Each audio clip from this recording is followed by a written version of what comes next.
What is up, my friends, and how's it going? And welcome back to the 14th episode of our Let's Play series as Roma with your fellow comrade Summary. We have an event which is blackmail, and usually I don't take the gravitas option, I simply take the treasury option, and that is because, of course, I am playing right now with the economy turned off. As you can see, we are pulling in 169,000 denarii per turn. That is crazy, and we have 2.5 million denarii in the bank. And as you can see, our top 4 provinces, which are economic provinces, with Asia we're making 101,000 denarii, with Latium 89,000. Africa Proconsularis meanwhile is making 89,000 as well, and Achaia for a 3-province region is making 59,000, which is pretty respectable. Let's go ahead and upgrade that commercial settlement right over there. And before we hop into the episode, I'm just going to give a quick rundown since we don't have the introductory videos anymore. I'm going to give a quick rundown of what happened in the previous episode. And in the previous episode, we have a new faction leader, which is none other than Gaius Julius Caesar. He's currently in Rome. And let's go ahead and hide the deceased. And we used him to fight the Jugurthine Wars. Of course, historically it wasn't him, but Gaius Marius, who kind of fought alongside his assistant or his aide, who was Sulla. And eventually they turned on each other, and then they fought the war against each other, the civil war, in which Sulla was victorious and became the dictator of Rome. However, it was a fairly straightforward and easy conquest, and for the rest of this campaign it's actually going to be very easy conquest. As you can see, we have a lot of legions over here, and of course we have historical legions such as Legio II Augusta, Legio III Cyrenaicae, Legio IV Macedonica. We have Legio V Alaudae, Legio V Macedonica, Legio VI Ferrata, Legio VI Victrix, Legio VII Hispana, Legio X Equestris, Legio X Fretensis, Legio XIII Gemina, and Legio XIV Gemina. And finally we have Legio 22 Deiotarriana, that is presently in Italia. And the reason I sent Caesar back to Roma is so that he can take charge of Legio 22 Deiotarriana for this episode, and the reason being is we definitely want the general of the legion, and the reason being is because this legion, we haven't seen it before, and it does have auxiliary Cappadocian lancers, which are Romanized Roman auxiliary Cappadocian lancers, so it should be interesting to see them in the battle. However, the main objective of this episode is to fight the Mithridatic Wars, as historically Roma expanded in this direction, conquering the entire Black Sea Empire of Mithridates himself. And as you can see, we are up against Mithridates himself, and I have added him in from the Mithridatic War DLC, or campaign that the Divide et Impera team has released. However, of course, it was me who kind of designed his appearance, so in the end it's pretty much my work once again. However, that being said and done, let's have a very quick look at our provinces and the province setup. In Latium, we have Roma, Asculum, Ariminum, Arretium, and they are spec'd up for food, and I could have upgraded this settlement for 4 points. However, I waited for the final slot in Roma itself, and the reason being is that I want to finally build my Colosseum in this slot. So I'm just going to go ahead and dismantle this, go ahead, build, so I get the Colosseum in its historical location over there in the southeast corner of Roma, and I am going to replace this gladiatorial school with the Pantheon, which will be up there in the northwest, which is also a historical location. I mean, it is of course inefficient to do it this way, but we are going for as much historical accuracy as we possibly can. However, as you can see, Latium is only second, but once I complete building these 2 buildings, Latium will be making a lot of money, and we are just 12 turns away from completing our Circus Maximus. And with the combination of the Colosseum, will give us a lot of public order, which is why we can actually stack up a lot of economic buildings over here, and we are going to go ahead and do that once we finally get the final 2 slots in Arretium. And with that, I do believe that Latium should overtake all of the other provinces and become a behemoth of a province.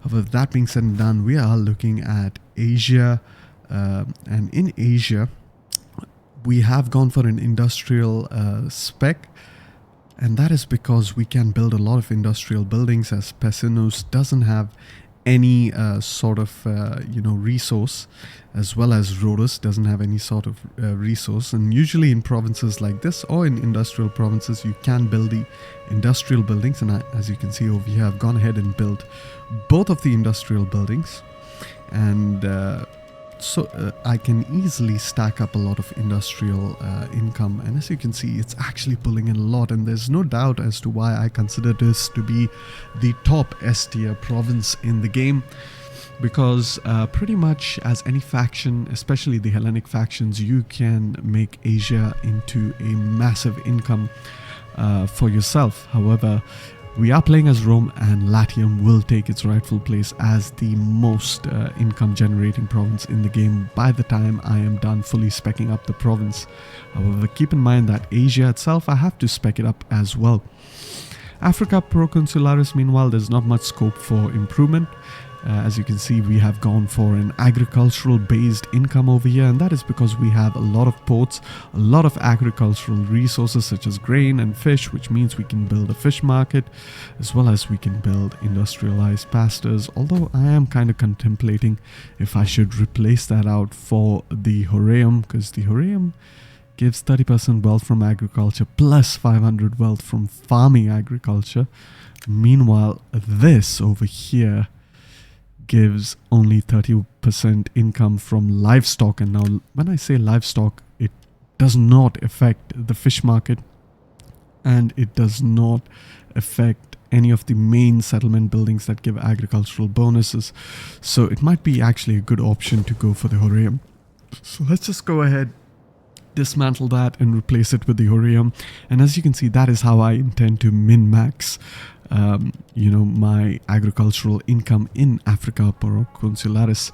Meanwhile, in Achaia, nothing specialized. We have a bunch of industrial buildings. We are going for a very industrial specialization over here, and the reason being is, once again, we don't have resources over here. Meanwhile, in Gortina, originally Hierapetna, which is renamed to the Roman city, since we don't have the capacity to build any industrial building, as this settlement has fish as a resource, we are just simply going for the theater, which will give or help us with our public order in the province itself, which would allow us to use a lot more income generating buildings. Now, one of the tricks of creating a very strong and robust economy is sorting out, of course, your sanitation, building up sanitation buildings like the Cloaca Maxima, which is going to end up being in Roma and not Pergamum. As you can see, I can upgrade this, but I am not going to do that. I'm going to build the best version, since you can only build one of this. I'm going to build it in Roma. And once you've taken care of your sanitation and your public order, pretty much you can spam a lot of economic buildings as much as you possibly can. And as you can see, I have the salt trade hub, and I have the centralized ranch, which is a second variant of the cattle pens. The cattle ranch gives a less income, less food. Meanwhile, the centralized ranch gives more food, 10 food to be precise, and 1000 wealth from livestock. However, not pretty sure what exactly would be the benefit of going for a cattle ranch. Perhaps maybe the lowered public order as well as the squalor. I mean, 8 squalor, that's pretty massive. However, regardless, because we are so powerful in our building composition, we do not have any squalor. In fact, our sanitation is well above our squalor. So as long as the sanitation is high and our squalor is below that, we will get a lot of population growth in each of the regions. And the reason why population is so important, as you can see over here, the population of Roma is 75,911, I'm sorry. And basically that should give a bonus, although I'm not able to see it for now. I don't know why. I don't know if they kind of removed that. Densely populated, all income, tax income. I think they have changed it in the 1.33 patch, because we have this series has gone on for very long, which kind of means that right now it's just going to make some benefits due to being very densely populated. It used to be a lot more powerful at 50%, but I guess it has been nerfed, and rightly so. I mean, 50 or 75% income to bonus to income is actually pretty crazy.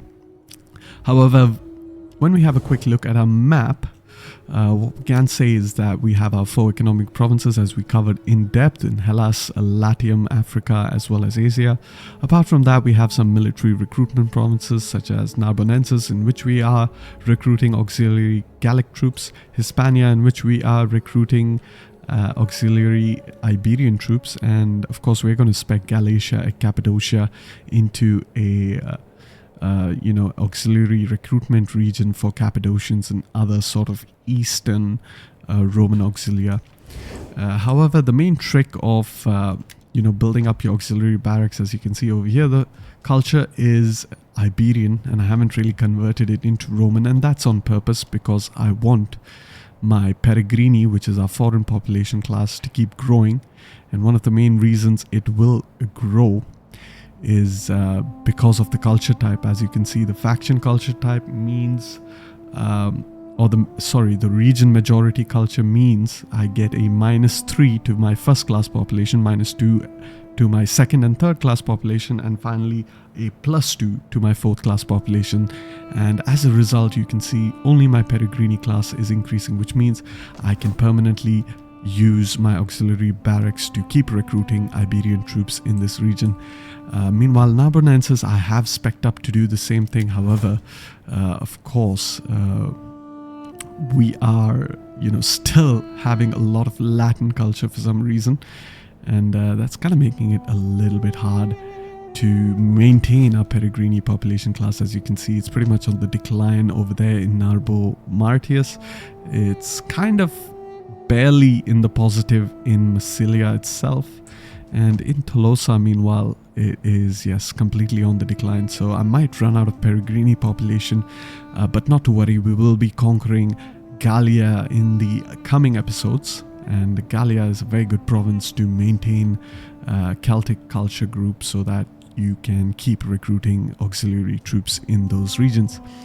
However, without any further ado, let us have a very quick look at all of our provinces, and you can just tap on the period key, which is the full stop, as some of you might call it, and it will keep cycling through all the provinces. And I pretty much do it a lot faster, but I am doing it a bit slow to give you guys a feeling of what I'm looking to upgrade and what I'm not looking to upgrade. However, over here we can upgrade this building. I mean, eventually I don't really want to use this as an auxiliary recruitment. I am pretty much speccing it up as a first class Roman recruitment province. And as you can see, Proletari is making a lot of population growth. And Proletari as a Roman, which is your third class citizen, is actually the most important citizen class, or the military class, because most of your Roman troops are going to be coming from the Proletarii, since that was what the Marian reforms was all about. However, before we forget, in the port of Eol itself, we have a Legio 10 Equestris, which was previously under the command of Gaius Julius Caesar himself. We are going to go ahead and move him back towards Iberia and eventually up north into Narbonensis in the preparation of attacking Gaul in the future. However, now that we have a look at our entire province, we're going to look at our politics. And as far as politics is concerned, we're looking pretty good. I don't really want to engage a lot or too much into politics. All of my political parties are very loyal. We have 54 loyalty in the gens papyra, 30 loyalty in gens Junior and 44 loyalty in gens Cornelia. So there's absolutely no chance of a civil war firing. Of course, we have a lot of characters, and that is, you know, gonna take a lot of time for me to do politics. I mean, we can rank up a certain amount of characters, and it's important to rank them because they get several bonuses from holding different offices. Of course, the higher they rank, the more the bonuses they have. So pretty much all of that is taken care of. Apart from that, I just want to make sure that my main female characters are 10, 10, 10 in terms of their attributes. And the reason being is because I can do all of these actions, all of these blue actions should I need to. As you can see, I can assassinate pretty much anyone except this person for some reason. I can, you know, spread rumors, I can gather support. Usually I don't do these two actions. This gather support, I kind of use it if in case I need to convert my government from, let's say, a republic into an empire, which will eventually be happening in this series. However, some of the other actions I can go about doing, because I have leveled up my character so much, is that I can actually entice characters from other parties to join my cause, and they will become other noble in my gens Julia family, so to speak, and then I can adopt them and bring them directly into my family tree instead of just being another Julia noble, and that's very powerful. And finally, embezzle funds, which requires 6 cunning, takes 40 gravitas, and gives you some money. I don't use this action a lot because, as you can see, I'm making a lot of money. However, let's go ahead and send Cornelia Senna on a legion time to improve her cunning by 1 so that she completes her 10, 10, 10 attributes. Alright, perfect. And now with that, let's go ahead and actually declare war on Pontus. We will have to cancel our military access, and we will have to cancel our trade agreement. Unfortunately, what that would mean is that if we declare this war, we might become unreliable, and that is actually a massive problem. Untrustworthy, okay, I can live with that. Maybe if I look at Pontus, would I be unreliable? Yes, I am. So unreliable is really a problem, not so much so in the early game, but in the late game, or when you're a big-sized empire, it takes a long time for this reliability rating to, you know, wear off before you become trustworthy or steadfast again. And the only way you can improve your reliability rating is by not being so militaristic. So unfortunately, we can't do much with that. However, without any further ado, now that we are at war with Pontus, let us go ahead and start attacking the Pontic faction. And we are going to go ahead and begin with Mazaka itself. Quickly march up Julius Caesar to the settlement. It's a very easy auto-resolve. I could auto-resolve it. And we're going to march Legio 6 Ferrata up north there. And we do have an army in the region, which means the auto-resolve will be a little less favorable. However, we have some more armies in the region that could help out. And I really want to send Legio 5 Laude towards Nicomedia. Meanwhile, Legio 4 Macedonica can actually move towards Ankara. Really good.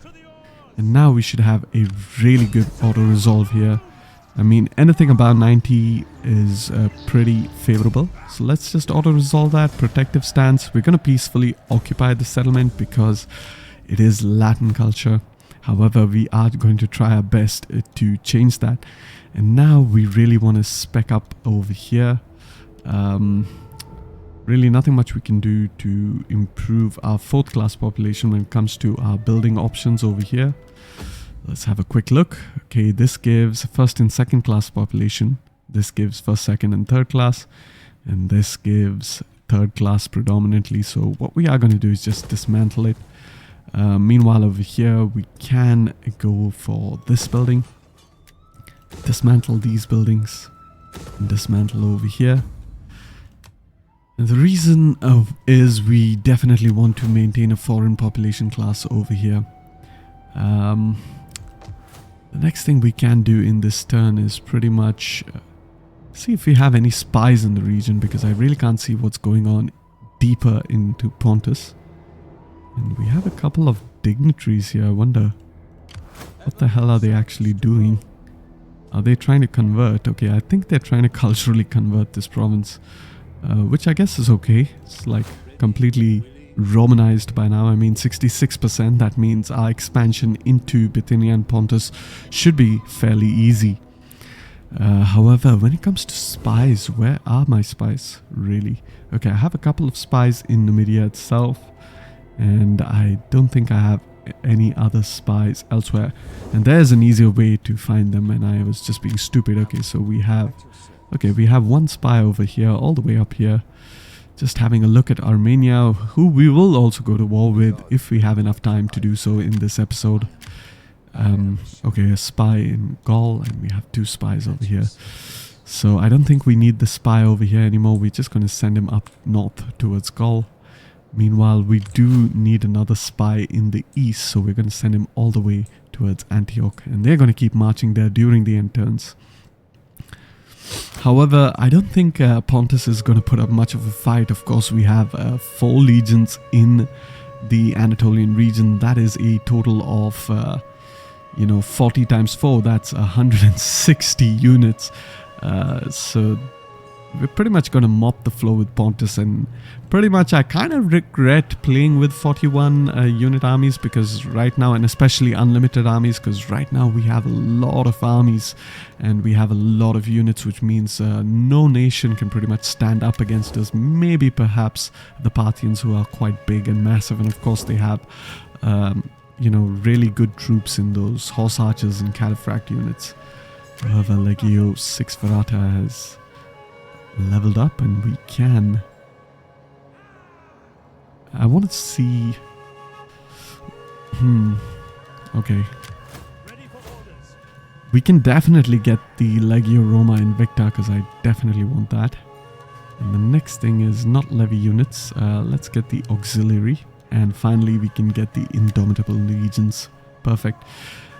This is one of the best composition as far as army traditions is concerned for Roma. And finally, you want to get the special one that you get once this army reaches rank 6. Indomitable Legion just improves your melee attack and defense skill for every heavy infantry, and Roma is a heavy infantry faction, so you definitely want to get those. Formidable Fighters actually improves further again melee attack and defense skills for all units, so that applies to your entire army, including your general. Finally, Vanguard Legion gives +9 melee attack for all infantry units, again very infantry based. Auxiliary Defense Legion gives you melee attack and defense for your auxiliary units, and pretty much a majority of your Roman legion is going to come from auxiliary troops, as you can see over here, so definitely get that one. And then of course you have my favorite, which is Legio Roma Invicta, that gives a total of -9 upkeep, which makes your army even cheaper. And of course the more powerful +9 replenishment rate for all units, which means it should pretty much replenish all of your units very quickly. As you can see, this unit is like pretty low, but it'll only take 2 turns to replenish, which is insane. Most of my units will replenish in 1 turn itself, so I can pretty much just simply keep pushing the offensive, because as Roma I focus on upkeep as well as replenishment rate. Then of course we have all of the skills that we need just to unlock these other skills. So these skills are not really all that important. They do give their own buffs and debuffs, just buffs, no debuffs for these army traditions. But nothing fancy over here. And finally, of course, we have the Garrison Auxilia, which gives a melee defense for all infantry units. So again, infantry based. However, since we won't really be having a lot of fights with Pontus, we are going to go ahead and fight this battle so that we can have a look at our cataphract units, and I will see you all in the battle. Alright, welcome to the battle.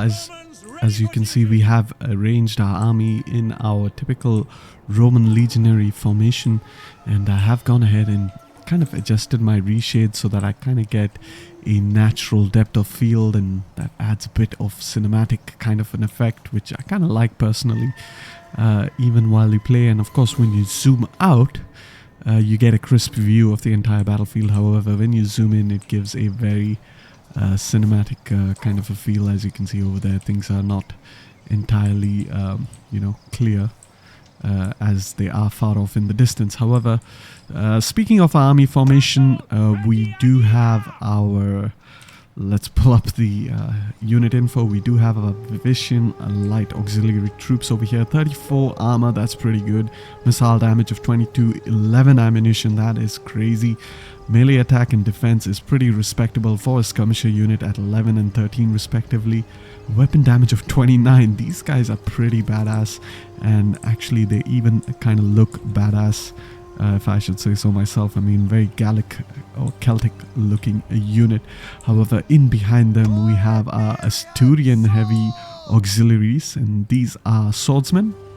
15 melee attack, 18 melee defense. I mean, pretty much amazing stats. A weapon damage of 34, whopping weapon damage, and +1 bonus versus infantry. That takes it up to 35. 40 armor, that is crazy. And of course, on their flanks we have some spearmen, and the spearmen we have over here, Gallic spearmen, and they do have a 10 melee attack, 23 melee defense, weapon damage of 29, which is actually really good for a spear unit. A very nice Gallic auxiliary looking unit. 43 armor, so these guys are pretty strong. Definitely some of the best units. And of course, on the flanks we have what we have been waiting for, which is the auxiliary Cappadocian Lancers. These guys are very shock cavalry, as opposed to, you know, the regular melee javelin type cavalry that we have, such as the Asturian cavalry as well as the Gallic cavalry. So these are quite different. They're more based on the shock effect. However, they do have a lot more armor. 54 armor, good melee attack, good melee defense. Weapon damage is pretty respectable, 31, with 12 of it being armor penetration, and of course 4 bonus versus infantry. So they're not really all that great in a cavalry versus cavalry engagement. Of course, they can inflict a lot of damage on the charge. However, they're not going to be all that good in a prolonged melee. But against an infantry unit, their rear charges will absolutely demolish any enemy that dares to stand in their path. Behind them we have our longtime allies and loyal Cretan archers. Of course, they are Romanized Cretan archers, and that's why they have that very Roman kind of a look. Decent stats. I mean, I wouldn't really use them in melee, but 20 ammunition, that's pretty great. 40 armor for an archer unit, that is crazy. I mean, that is insane. And of course, behind them we have our Scorpion, and this will kind of force the enemy to come towards us. And speaking of coming towards us, I mean, I'm not sure if these guys have a hoplite formation. However, we shall wait and see. And of course, behind we have Legio 22 Diatoriana, the cohorts of it. So you can see, really beautiful looking unit with its own unique shield, and of course you can see predominantly blue cloaks. And that's actually quite nice looking unit, if I should say so myself. Of course, shields I made myself. We have the first cohort over, all the way over here in the back, with the Eagle standard and of course the Legio sigil.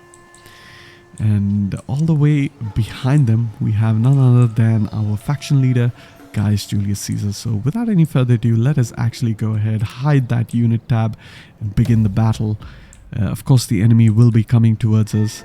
And another thing you might notice if I open up the unit panel is that I have uploaded on the Steam a mod that kind of gives colored icons for the different unit abilities.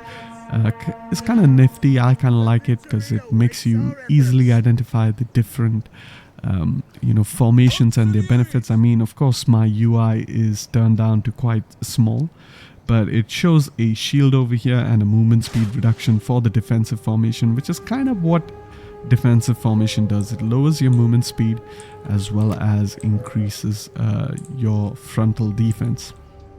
However, without any further ado, let's go ahead and just speed up the battle, wait for the enemy to get into position, And okay, over here we are going to start to engage this cavalry unit that's coming towards us. We're going to do the same on this side. Go ahead, charge into that unit. Go ahead, hurry up, charge here. Keep going, perfect. Have I? Right, charge here.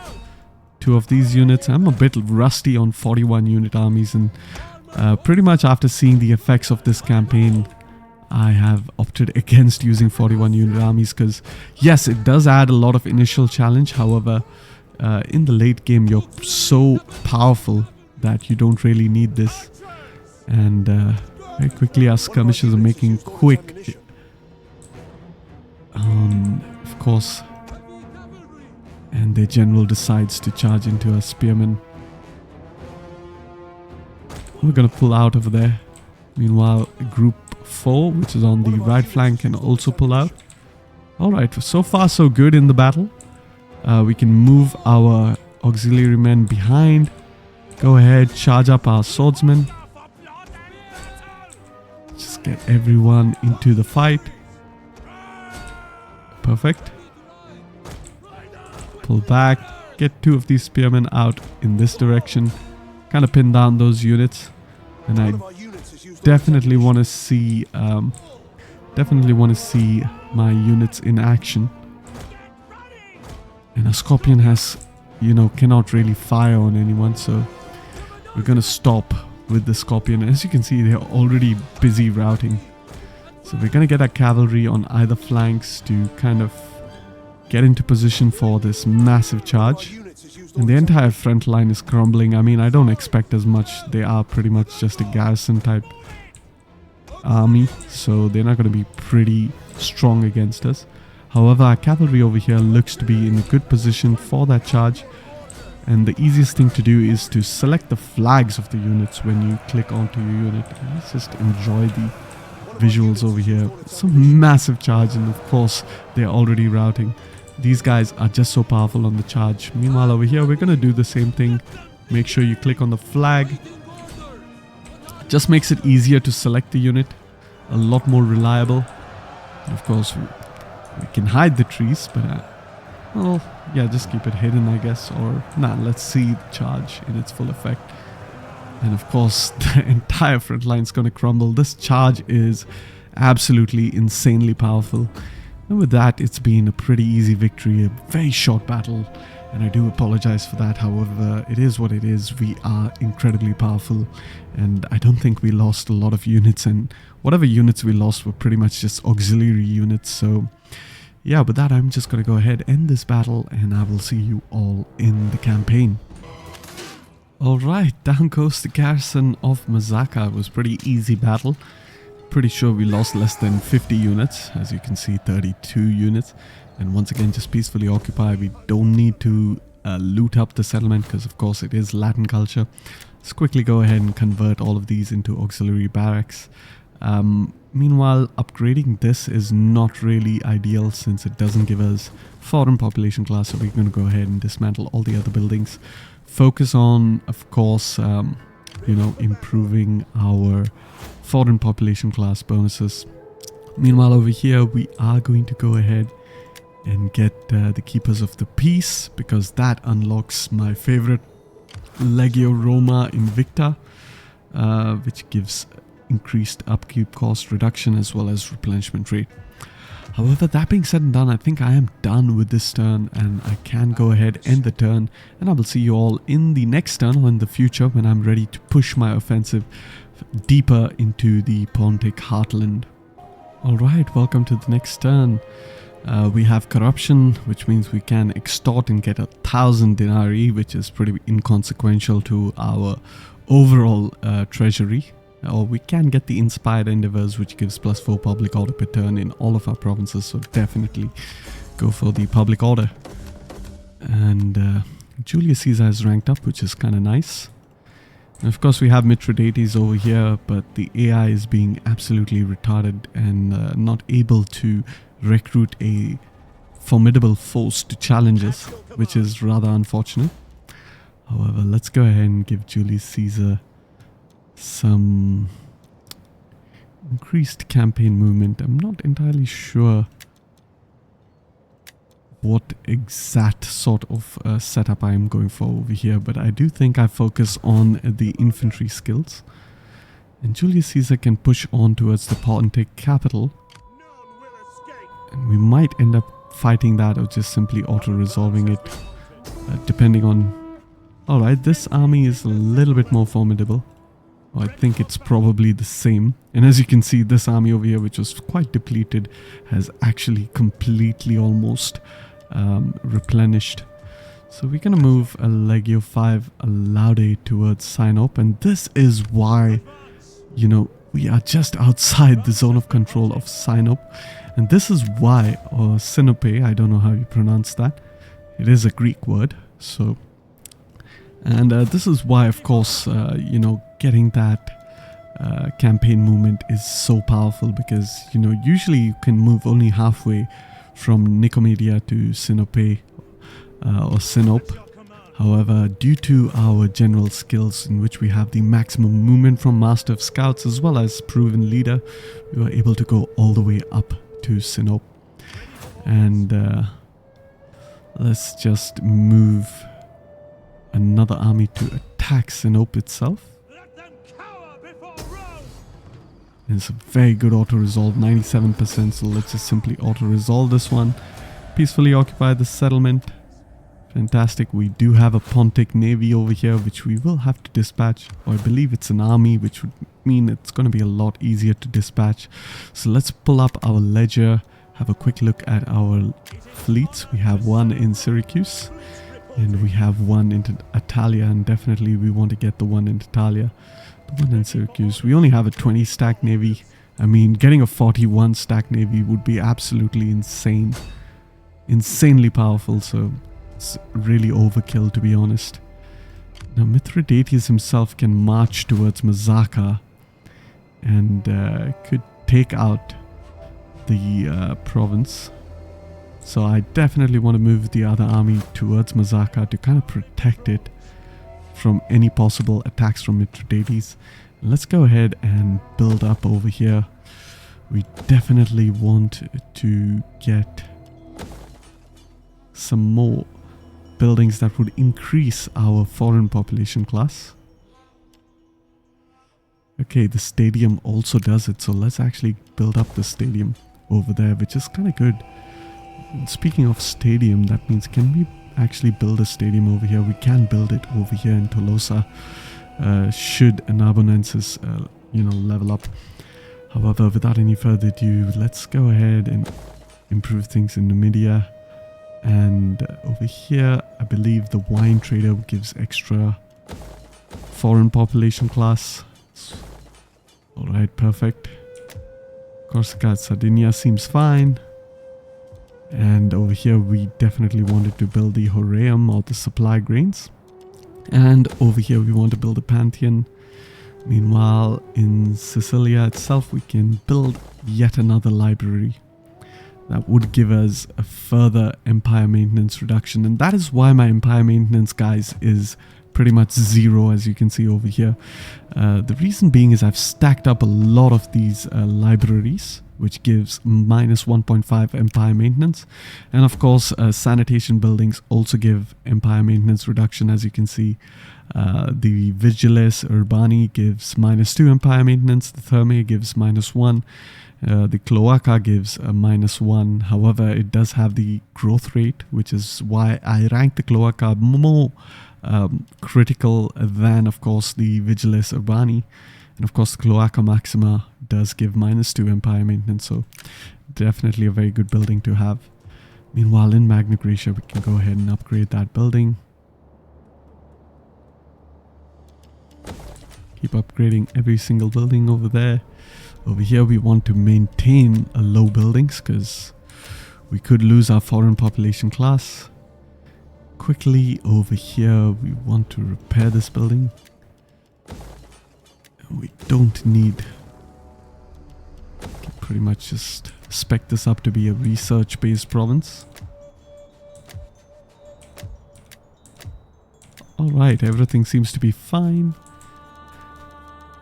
All we need to do is level up Legio 5 Laude as well. We have Keepers of the Peace. Let's go ahead, get that extra campaign range as well as the formidable fighters, and we should be able to unlock the better skills that we will get later on. Quick look at politics. Of course, we don't need to do any more politics because we're pretty good as far as politics is concerned. Eventually, we will have to convert ourselves into an empire from the Roman Republic into the Roman Empire. I mean, just look at Julius Caesar's stats, 17, 19, 13. That is insane. However, we do have a battle ahead of us, and that is the battle for Amasea. And of course, we are going to go ahead and fight this one, I believe. We don't really need to, we could just auto-resolve it as well. So let's just actually auto-resolve it because we are running out of time for the episode itself. And we are simply going to occupy it. But we should be able to completely replenish in the next turn despite taking some heavy losses. And the reason being is, you know, we have a lot of replenishment, as you can see over here. Even though this unit has lost close to 50 men, we are replenishing all of it in a single turn. So nothing much of concern over here. However, since we have conquered Amasea, let's go ahead, quickly develop the buildings.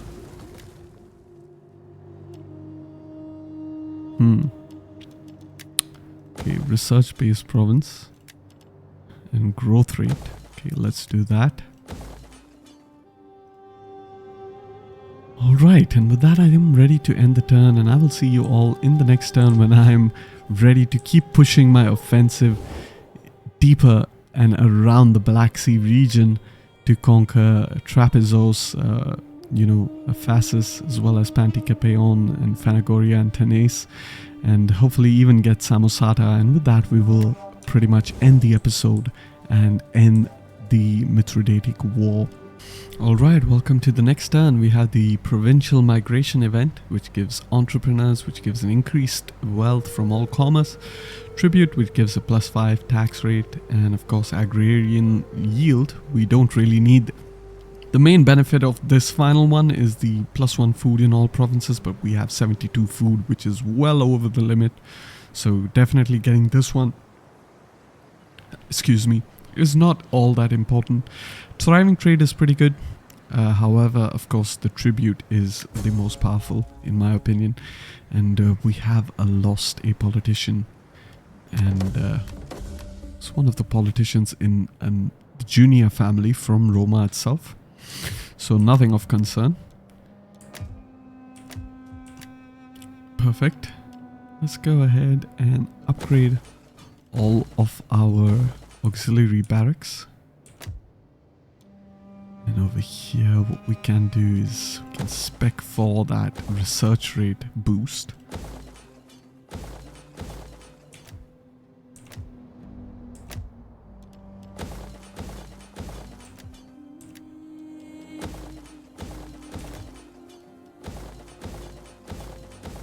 Okay, do we have some Numidians here? Because this is Legio Cyrenaicae, which means we can get some Numidians here finally. So let's actually go ahead and get the Numidian auxiliary troops over here. And speaking of Numidians, we have the Mauritanian heavy infantry. They're not as good as, of course, the Asturian heavy infantry, as far as I can tell. Actually, they pretty much have the same stats, except, of course, their weapon damage is comparatively lower, which is quite a bit lower because it's lower by about 4. So I'm gonna keep my own Asturian infantry men over here. As far as spearmen are concerned, we have the Numidian auxiliary spearmen, and I don't think they're as good as the Hispanian variant.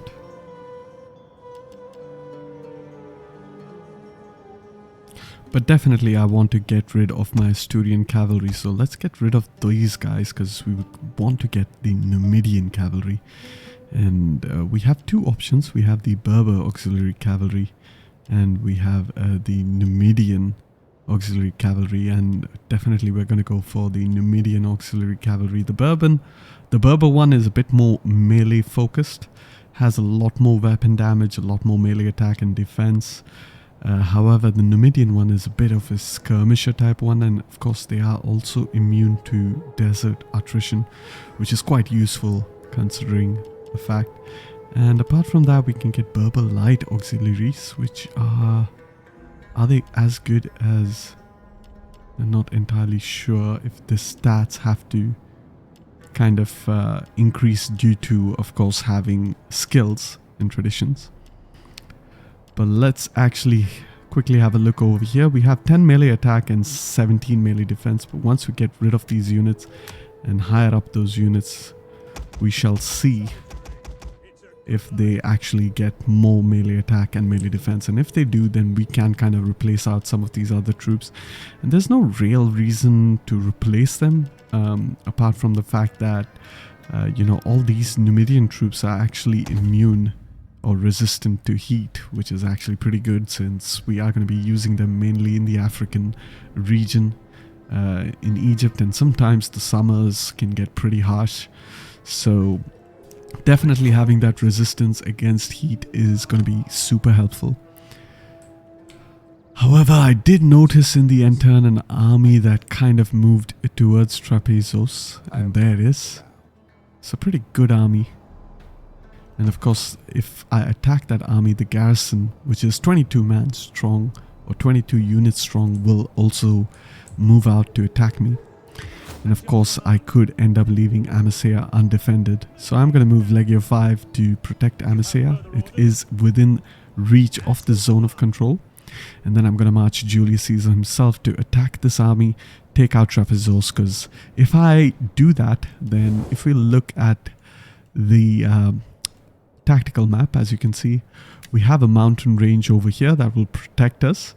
And of course, Amasea serves as a choke point because any army that's trying to access this Bosphorian region will not be able to do so unless they cross Amasea, or if he has military access, moves through Armenia. So definitely conquering Trapezos will open up the door, and we will be able to push our offensive into the Bosphorian region, which is pretty much what we want to do by the end of this episode, at least. Meanwhile, classes 2 Italica Ferox can move all the way up over here, and if I'm successful in controlling the Black Sea, then I am going to move Legio 6 Ferrata across the Black Sea to kind of rush towards Pantikapaon. And the reason being is because the Scythians are also at war with the Pontic faction, and I don't want them to take the regions that were historically belonging to Rome, and I don't want to really go to war with the Scythians just as of yet.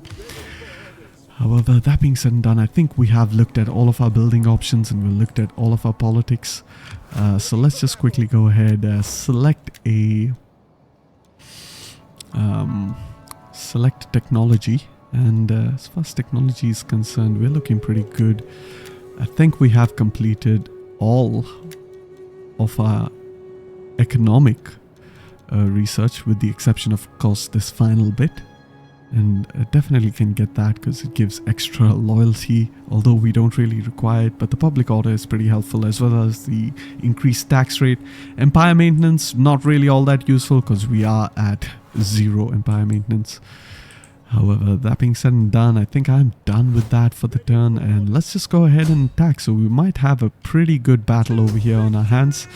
Of course, the auto-resolve is not very favorable, 62%. I mean, technically I could do it, but who wants to take that many losses? I mean, the reason I can do it is because my auxiliary troops will replenish, but once again, when we have such a good battle on our hands, when they are so rare, we might as well go ahead and fight them. Alright, welcome to the battle. As you can see, we have deployed our army in our typical formation. And of course, if we go to the tactical map overview, better to click over here. You can see we have the triple axis formation once again. Of course, the legionary or the Marian variant of it. We have our auxiliary troops pretty much same as what it was in the previous battle. And hopefully with our Scorpion, that should draw the enemy out. So let's just keep moving our units up ahead. We can actually run them into position real quick. Approaching. And definitely they have some enemy reinforcements as well. A lot of pikemen, and we gotta watch out for those guys, because even though we have really elite troops. These are thorax bronze shield pikemen. And of course pikemen are much better friendly against swordsmen, so we could end up in a bit of a situation if we are not careful. So we definitely have to watch out for that. Meanwhile, the garrison, which is trying to reinforce, is not going to pose too much of a problem. And let's just run into position really quickly. And I do believe the garrison is coming from that direction. Alright, perfect. It does pay off to like zoom out all the way so that you can have a clear look of what's going on. Let's move our cavalry out. Hold down the shift key and the attack so that they will run into that position and then attack. We can attack over here, go there and attack, go there and attack. And of course the Cappadocian Lancers are not really good in a cavalry engagement, but if we attack like this from all directions, then they should do pretty well against cavalry. Meanwhile, on the left flank we will have a bit of a problem because they do have a lot of cavalry on the left flank. So we're going to have to kind of watch out for that. Here on the right flank, these guys are already losing decisively because we have charged them or microed our charge absolutely perfectly. And of course we are going to give chase. They pretty much look very similar to us, and of course they're better looking with all of that cataphract arms segmentata. However, our own cavalry has done quite well, and of course they have been routed from the field of battle, so nothing much to see there. Meanwhile, yes, we really want to focus our javelins on these pikemen, move them behind, get the archers, focus over here. Meanwhile, move these guys behind, get the archers to again focus on their Chalcospides. Our front line can go into defensive formation. And just about in time to stop that cavalry charge right in its tracks. So let's go ahead, select 2 of these units, start throwing it into that Chalcospides. Keep going over there, 2 of these units. These are not Chalcospides. Okay, I don't think pikemen are here on this left flank. Can go ahead, move over here. 2 of you archers, go ahead, hit that unit. Alright, that is great. And our cavalry can go ahead, charge at this archer unit. Let's just spread them out a little bit. And this one over here can go ahead and charge.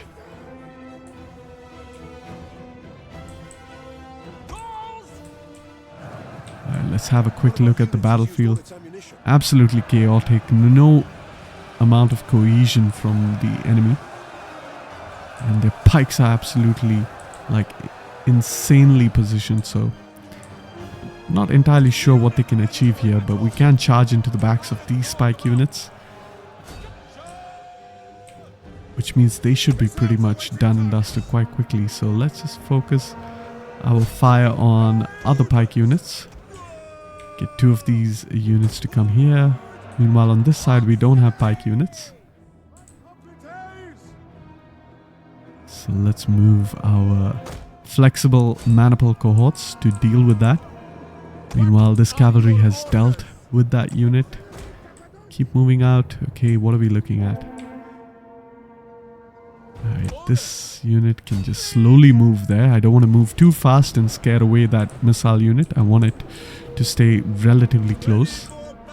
And we want to keep firing at this Chalcospides. Meanwhile, over here, we want to charge at that cavalry. Go around. Go around. Come here. Get ready to flank. They are losing decisively. They are only medium shock cavalry, so they're not going to do quite well against us. Meanwhile, we have to watch out for our left flank because we are significantly outnumbered over there. But thankfully, we have 2 more auxiliary troops that we can move into position to kind of extend our front line over there. Excellent. And this cavalry unit can go here. Go ahead. Keep charging. Go ahead, charge. Yeah, archers all the way behind. Do we have any more Chalcospides? Here we have a bunch of Chalcospides. Let's keep firing at them.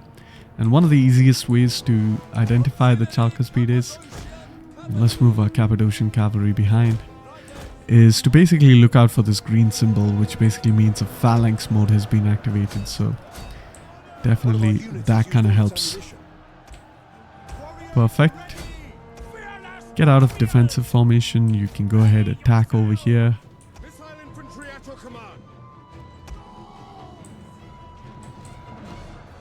Get out of defensive formation, keep chasing. Alright, we want to move our cavalry out of there. On the left flank. Get them out. Ready for battle. One of our units has used all its ammunition. Alright, looking quite good. I mean, the battle is really chaotic. There's no semblance of a front line. However, we're doing quite well. We can get our skirmishers involved in the fighting. They have pretty good melee stats. You know, really good weapon damage overall. Obviously not as good as other melee, dedicated melee units, but good enough. So we can pretty much conserve our legionaries. I mean, we could end up using our legionaries. There's no real need to conserve our legionaries. And let's use our field artillery to hit some of the further away units. Meanwhile, move our horsemen on the right flank behind. Horsemen on the left flank can go ahead, charge over here. Keep moving these guys a little bit wider so that they can charge at the other archer units. Great. Keep moving these guys over here. We have another unit of Chalcaspides. I don't know what they are doing. Okay, they are kind of decisively losing. Let's try to get our warriors into the fray. Meanwhile, select all of our melee troops over here. Try to form up once again, move back. Get rid of the defensive formation of this unit. Just form up over there. Meanwhile, on the left flank, things are looking pretty good. We really need to help out over here. Let's move Julius Caesar himself, start giving up some buffs for the army. And we want to charge at this cavalry unit, get it out of the fighting as well. Click the flag. It's a little bit confusing because they're so spread out that we can't really see where the flag is, but they are losing decisively, so nothing to worry about over there. Meanwhile, our archers have completely exhausted their options. Let's go ahead, get here. 5. Okay, get you out, get you out. Meanwhile, you can charge the back of that unit. And you can charge back in, charge back in, charge back in from all sides. This unit is going to get absolutely demolished. Yeah, absolutely demolished. There we go. Perfect, okay. Meanwhile, cavalry over here has done a good job. So that's great. We have another unit that has a kind of defensive formation. So we're going to have to deal with them. These pikemen now are the real problem. They're still not done with. Meanwhile, Julius Caesar over here, go ahead, inspire everyone. Get our cavalry into this area. I think if we can break this side somehow, we will be able to move our troops, exploit the gaps. We can actually get our legionaries involved. Scorpion, go ahead. And 2 of you can just charge into this unit with the defensive formation. And any unit in formation will take a lot of penalties on the rear charge. As you can see, the charge pretty much completely devastated them. It's still in the fight, so we can continue to cycle charge them. Get all of these fighters around. Perfect. Move our cavalry. And nope, we don't want to charge there. I can see they have just turned around. We can just get here. Now we're gonna have to pick our targets really carefully. You can charge here, you can charge here. You're looking pretty good. Perfect.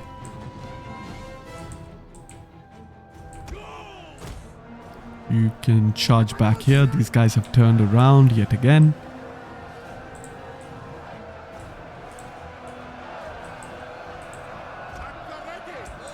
move all the way back. Go ahead, charge over there. You can see we are doing several mass routes over here in the middle. And we gotta be careful of the spear unit. But if we charge into the back of this spear unit, it is a light spear unit. So it should take quite a few casualties on the charge. And there we go. Yes, massive casualties. There we go. At least 20 casualties.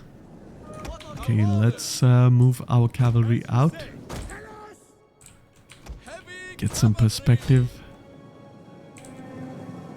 You can go ahead, keep chasing these units. Great. And we have a lot of melee troops over here. Meanwhile, our legionaries should be in position. Gonna get them a bit more forward. Get our first cohort actually into the fighting right now. I wouldn't mind that, really. And actually, you know what? Our first cohort can just charge here. That should do a lot of damage to this unit. The battle is turning in our favor. Let's get these guys up here. Get this cavalry out of there. Group 3, pull you out. Okay, Julius Caesar, go ahead. Inspire once again. And now we'll get some legionary action. Meanwhile over here, this spear unit is a little bit out of formation, isolated, which means we can charge it from all directions. Let's go ahead and actually do that. And we're going to stop the charge over here because he is facing us. So definitely want to stop the charge. Just pay close attention to which direction he turns. He will turn in a particular direction. There we go. He's trying to turn in the other direction. Too little, too late. Being charged at from all sides. They are going to lose pretty decisively. Meanwhile, our legionaries are in position, ready to flank.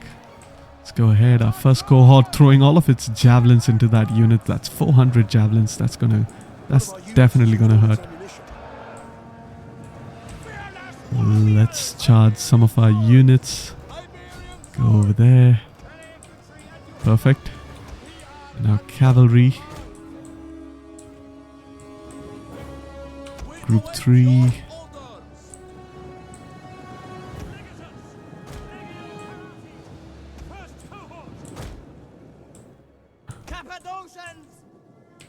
Okay, spread out group 3 over here. Quick look at the entire battlefield. Everything seems to be fine. And inspire everyone. Meanwhile, you can go ahead, attack over here.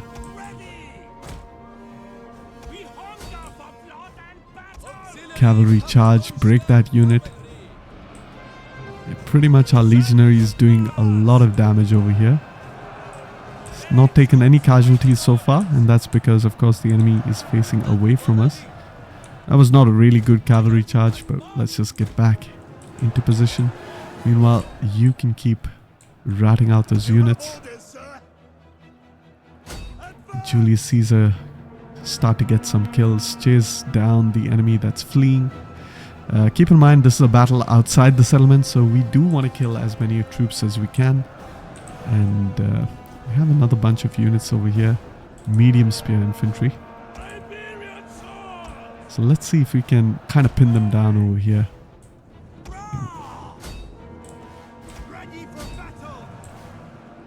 Legionaries over here still doing pretty good. Our first cohort, where are you? 400 men. Perfect. Go ahead, charge in that direction. Keep charging, keep charging.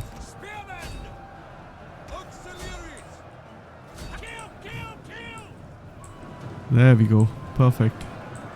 And now this unit, I don't know what my catapults is doing all the way over there. Just come back.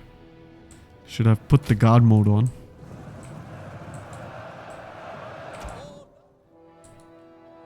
Alright, let's go for this. And we're going to select one unit over here. Julius Caesar, go keep hunting them down. Get a couple of these Cappadocian lancers all the way over there to assist. It's alright, we can just toss the swordsman in there. We don't have to be absolutely precise. And of course, we lost one Roman life so far.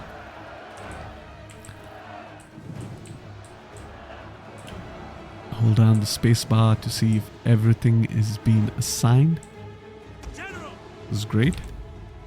And of course we're going to continue the battle. Try to get as many kills as we can. You guys can go ahead, attack here. Meanwhile, I think these guys are pretty much completely surrounded, so let's just keep attacking them.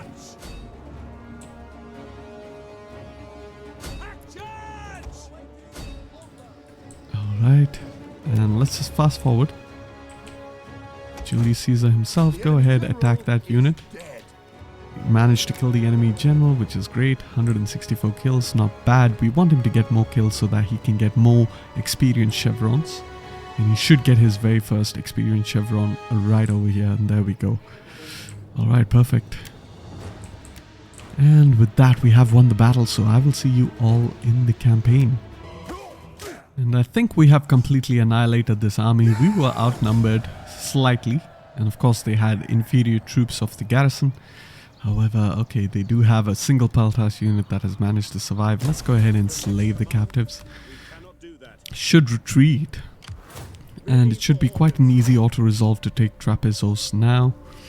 Can go ahead and get a couple of army traditions. And of course, you know, we haven't taken a lot of casualties, especially with our own legionary troops. Taken a bunch of casualties, approximately 400 casualties with auxiliary troops, but that's not going to be too much of a problem. Let's go ahead, use that auto-resolve.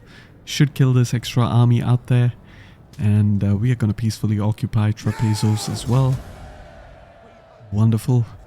And let's quickly just build up the provinces over here.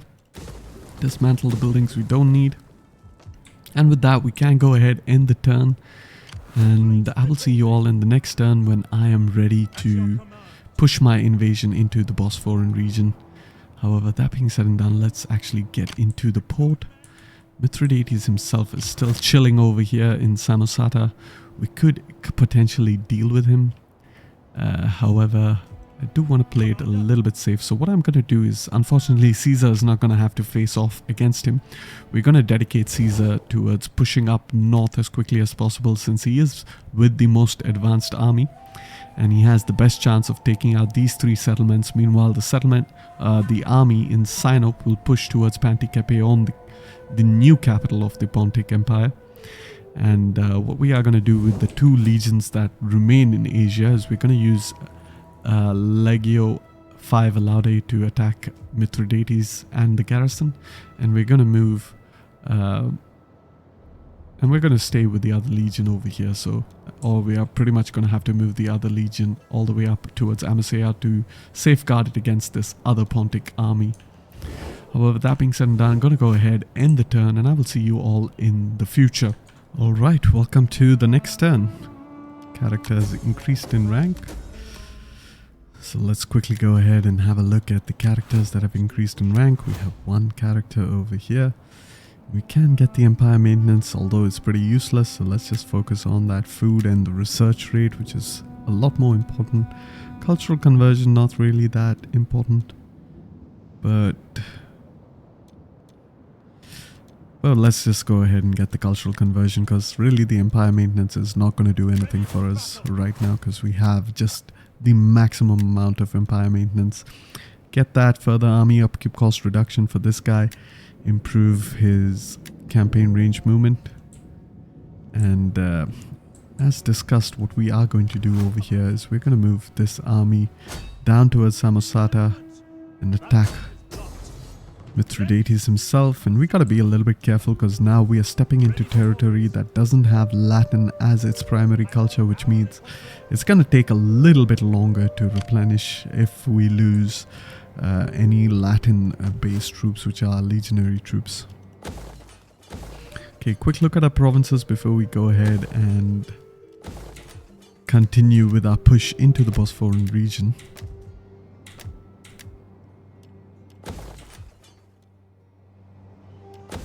The supply pit over there. We want the Colosseum over here. Go ahead, upgrade those buildings.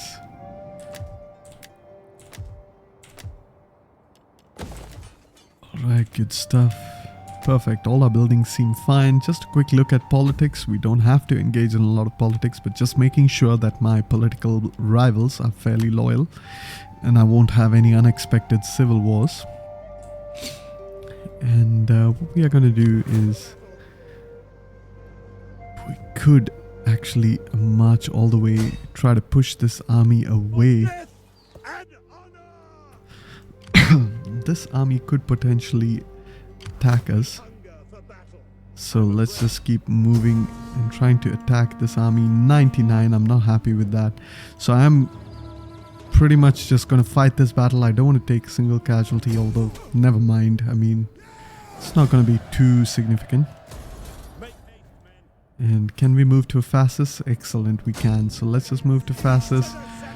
We can auto-resolve this. We are running out of time, although I would have liked to fight it to preserve my legionary manpower. I could loot up the settlement, and I would recommend looting it up, but my economy is looking pretty dope right now, so don't really need to do that. What I could do is just simply occupy it.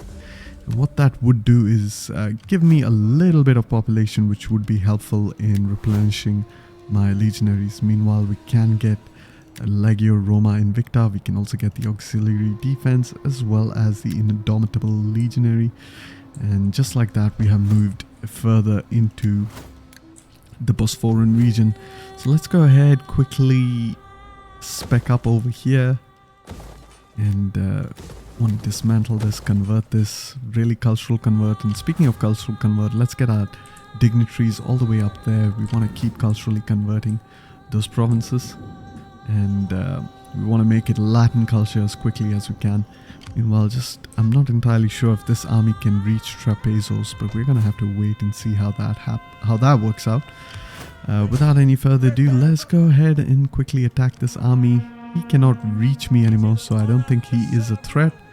And as mentioned, we can just move towards Panticapaon. Perfect.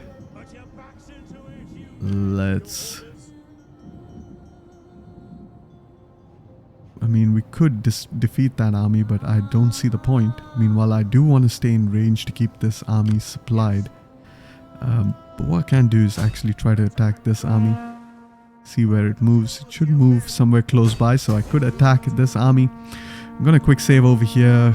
Maybe we can just auto-resolve it. Although I am afraid I might lose my supply ship, so I'm going to fight this battle. I'm not going to show it's a pretty easy naval battle against a transport ship, and once the battle is done, we will resume the campaign. Alright, welcome back to the campaign, and as you can see, we have defeated that army fairly easily, and pretty much nothing else. We can just simply enslave the captives, move our ship a little bit closer to supply this army over here. And with that, I think I'm pretty much done with this turn. And I mean, I could attack Mithridates over here, but I am going to hold off on that because I really want to attack him with Julius Caesar himself. Speaking of that, let's actually replace a general over here. Get Marcus Julius Pullus in charge of Legio 22 Diatoriana, and Julius Caesar is going to take charge of Legio 5 Alaude in the next turn. And in the next turn, we're pretty much going to try to wrap up the episode as best as we can. So let's see how that goes for us. Alright, welcome to the next turn. We're going to make them work together. Several characters have leveled up. Peace negotiated. That means a satrapy is established somewhere. Satrapy established. The Atropates and the Frisians. Okay. Population surplus in Libya. And we are trying to spec this into a legionary recruitment region. So I guess we can kind of build up a barracks over here. Perfect. And a quick look at all of our provinces. Alright. We can upgrade the auxiliary barracks. That is kind of gonna help, I believe, Greek culture. Meanwhile, over here, we can upgrade that. Excellent.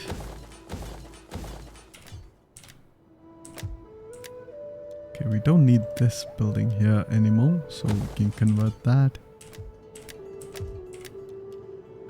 And to build, I believe it's the Shrine of Jupiter, sorry, that becomes the Pantheon. So let's go ahead and get that. Perfect. Alright, I'm pretty happy with that. Meanwhile, the plan was to kind of march this army towards Phanagoria. However, that's gonna take a bit of time.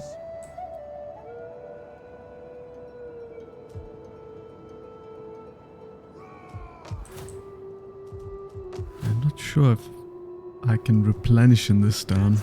Don't know why he's unable to replenish. Supply, okay. So what we're gonna do is we're just gonna dock him into the port, I believe. Just to give him a bit of movement range. Or we can move him towards Trapezos. Yeah, let's actually do that. Move him towards Trapezos. Are we still in Phasis? Not entirely sure. There's one way to find out, and that's actually to look at the general of Legio Diatoriana, and it's Pullus, and he is in Trapezos. Excellent. So let's just put him on that patrol stand so that he replenishes in this turn. Meanwhile, we gotta watch out for any armies that could potentially reach Phasis. What we can do over here is attack Pantic. Pretty easy auto-resolve. Let's auto-resolve this. We are going to lose quite a few troops. But let's go ahead and occupy the settlement so that we can replenish over there. And we are going to... I mean, we could attack this army. Alright, make sure the Black Sea is cleared. And I seem to have lost my supply ship. Okay, that's interesting. Alright, let's get that down. I have no idea how that happened. However, not too concerned. What I am going to do is move this fleet back towards Nicomedia, where I can rebuild it to get my supply ship as well as that extra fireport ship. However, that being said and done, let's get Julius Caesar in over here. Charge of Legio 5 Alaude. And let's go ahead and attack. Meanwhile, we want to make sure we kill this Pontic army. We don't want any backstabbing armies. It's wonderful. 99%. I'm happy with that. Go ahead and slave. And we can use this guy to keep marching up north. Can move towards Phasis. So we'll have two armies that will be able to take Phanagoria as well as Tanais in the upcoming turns. However, without any further ado, let us quickly hop into the battle against Mithridates himself. He will have some traps to his benefit, and he does have a lot of hoplite units as well. It will be a fairly easy battle, but it is what it is, and yeah, let's pretty much hop into the battle, and I will see you all in the battle. Alright, here we are in the battle. Let's go ahead and start the battle. Hopefully the Pontic army will make a move towards me. Doesn't have any traps. Have a bunch of elephants. Just wild elephants. Meanwhile, let's have a look at Mithridates himself. He is a melee spear unit. Of course, he's running on foot like a common pleb. Unfortunately, couldn't really decide what general's bodyguard he goes for. And he has opted for this, but yeah, unfortunately the limitations of modding definitely sometimes pretty annoying. However, let's quickly put a guard mode on both our Scorpion, and we're gonna actually target our Scorpion towards Mithridates himself. He's pretty tightly packed unit, so should be quite easy to snipe him. Meanwhile, we have a bunch of cavalry over here. We have to convert this. This is, of course, a melee skirmisher cavalry. So let's just quickly get that over there. Meanwhile, over here we have the same thing. Get these guys out over there. Right, have a quick look of what's going on over there. This unit is kind of retreating. which is okay, I guess. And we have our Scorpion. Mithridates is in range. Go ahead and charge into that unit. Try to quickly, decisively defeat them. I believe these are Gallic cavalry, so they should actually do quite well. One of our units has used all its ammunition. Let's just charge into that unit. These guys are losing decisively. Move our skirmishers behind real quick. Get our swordsmen to form into their defensive formation really quickly. Although these are hoplites we're up against, so we might want to stay as loose as possible. Group 5, come back. Perfect. Go ahead, click the flag. One of our units has used all its ammunition. Okay. Perfect. Get these 2 units out over here. These 2 units out over here. Get our cavalry away from those spearmen for sure. Of course, we have already damaged Mithridates quite significantly. 163 men only. Meanwhile, over here, cavalry is done quite well. We can kind of wheel them around and try to hit their missile units. Perfect. One of our units has used all its ammunition. Yours to command. Yours to command. Alright, here on the right flank, we are still trying to move our cavalry around. Left flank, let's move our cavalry around. This cavalry will return, so let's just engage him. And now our cavalry can pretty much charge over there. Get a couple of these guys out here and then charge into that unit. Okay, perfect.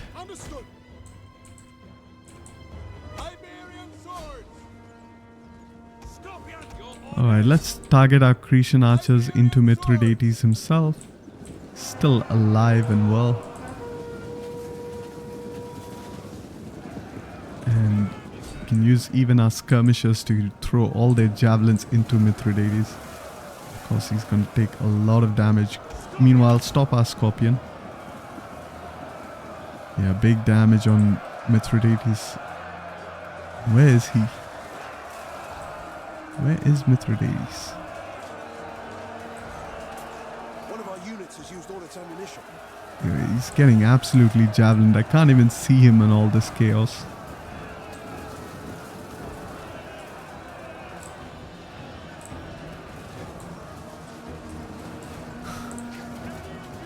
He's absolutely going to die.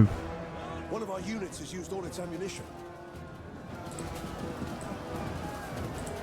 I don't know if he's already dead, but definitely not looking good for Mithridates.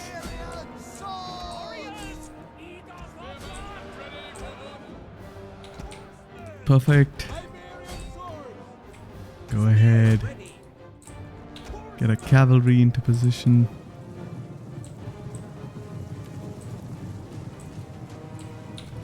Just charge here, charge here.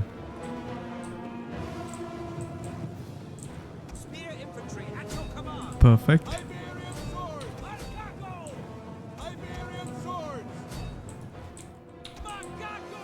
Get cavalry on both sides to charge at this missile cavalry unit. They shouldn't do quite well against Gallic cavalry. That they don't have the Maripos entry, these Gallic cavalry. For that, we need to conquer Belgium.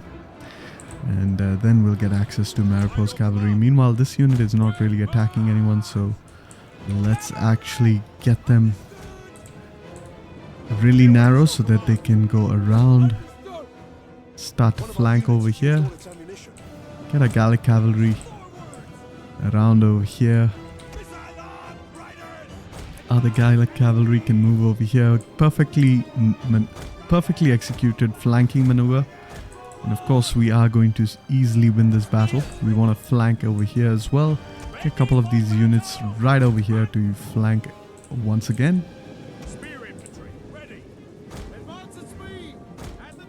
And pretty much a very well managed battle, if I should say so myself. Really didn't really get to see the death of Mithridates. He's definitely lying here somewhere in the carnage. Very inauspiciously, I guess. And of course, this is a nice juicy formation type unit, so we can do a lot of damage. Meanwhile, move the other cavalry into that direction. This unit is being flanked from both sides, so should pretty much get absolutely destroyed. Let's go ahead and charge into those units.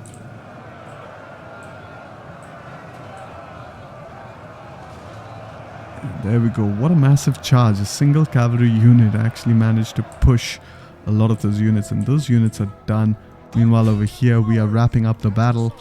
So yeah, it's pretty much done, dusted. Again, once again, our legionaries pretty much stayed out of the action because our auxiliary troops are just so good at their damn job. So definitely you can see the power of Rome over here.